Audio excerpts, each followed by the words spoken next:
Hello, everyone, and welcome to our Idiom in a Minute course. Today, we are gonna talk about this idiom. Eye to eye, perfect. Let's dive in.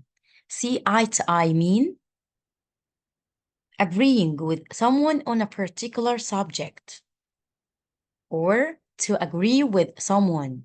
This is our example.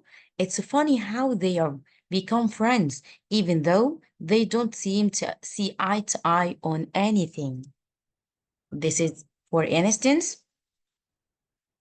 my wife and I finally saw eye to eye on our summer vacation plans. Quiz time. Fill in the blank. They finally space on the business deal. Your answer is splendid. So eye to eye. Complete the sentence. My brother and I do not always space. Your answer is amazing. See eye to eye. Let's recap.